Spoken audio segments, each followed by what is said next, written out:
Hi friends! Still popping on for tea with Tamara, even though it was not exactly how I expected it to go, because I'm a bit of like that person who reads things and doesn't read everything correct. However, I do have to say some exciting news. So, this is a big week for me. I'm using Moringa Tree. This is the spicy cardamom one. So, just a little synopsis, guys. I am still going to be interviewing on a Facebook Live Angela Laria next Wednesday, May 24th, during Tea with Tamara. What? Slow down the presses. Thanks, Jim. Happy belated Mother's Day to everybody. I'm like blowing my mind that I get to totally sit and have a conversation with my mentor for you guys all to experience the book writing process and how to do it and how to have publishers begging you to publish with them. So that is going to be the super coolest Tea with Tamara next Wednesday, May 24th. So here's a little story about a girl named Tamara who is all going to talk to you about owning your freaking fear a little bit today. So it was funny because I watched a video yesterday from one of Angela's support staff about getting ready to launch your book.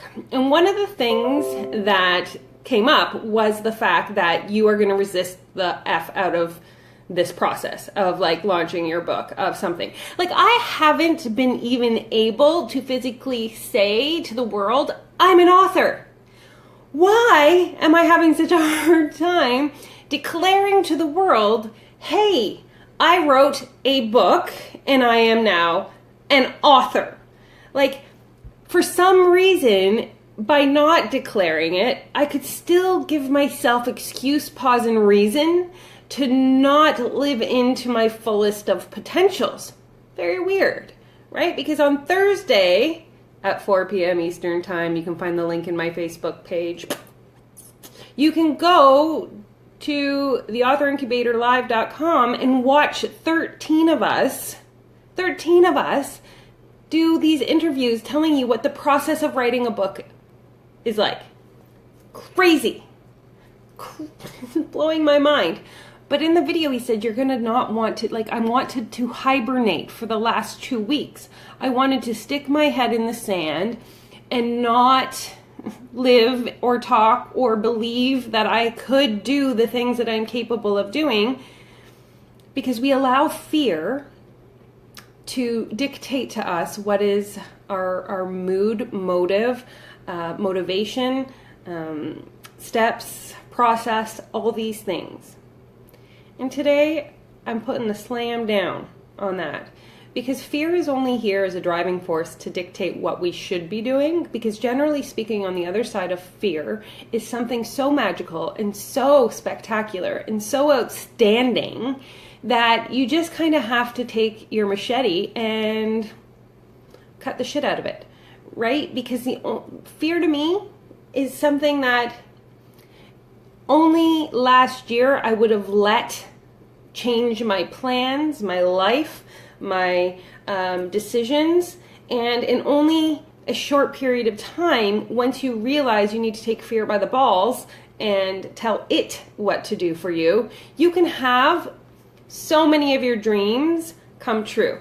I want to also state to you guys that when you're living in a fear-based thought, you emit from your subconscious mind a stream of fear-based thoughts into the universe, which will only then allow those thoughts to be your receivement. Meaning, I think that's a word I made up, you will call to yourself a fear-based thought over and over and over again.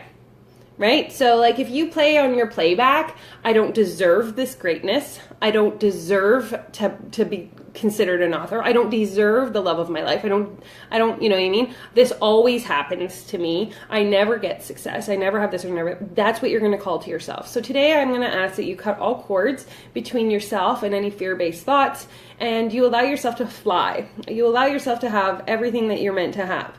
This also comes up as money.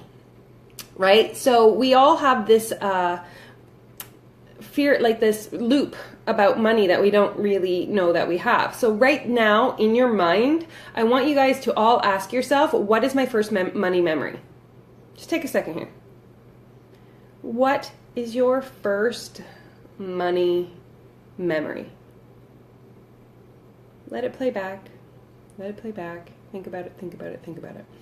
So I remember my mom and I sitting beside, like I was sitting beside her on the table, and you know, in the old checkbooks where you could balance out the back of your book, that's my first money memory. And my mom kind of showing me how little we had, and that we didn't get to do things that the other kids did, and we didn't have a lot to spend on.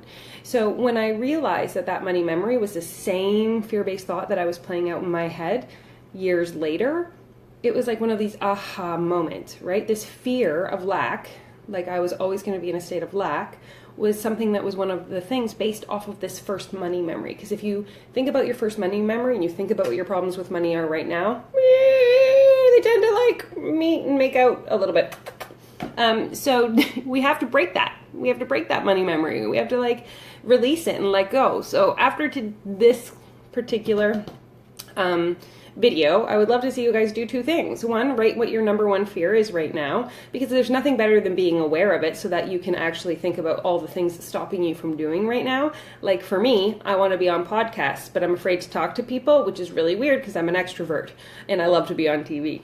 But I don't know why. I think that people are different and they're different for me. What if? That's a fear-based thought. It's illusion. It's not real. Why would I stop myself from reaching out to somebody when I know that I'm here to make a difference in this world? So silly, but yet a fear-based thought. So I know that every day I have to take like considerable step towards, good morning, Aisha, considerable steps towards breaking that fear, right? Same with your money memory. I want you to write down your money memory, see if it plays out the same way, and then I want you to actually journal how you're going to let go of that memory. And you'll see a considerable shift in your finances just by releasing the fear-based first money memory thought. It's pretty magical. So other than that, guys, I just want to say again, thank you so much for always tuning into Tea with Tamara.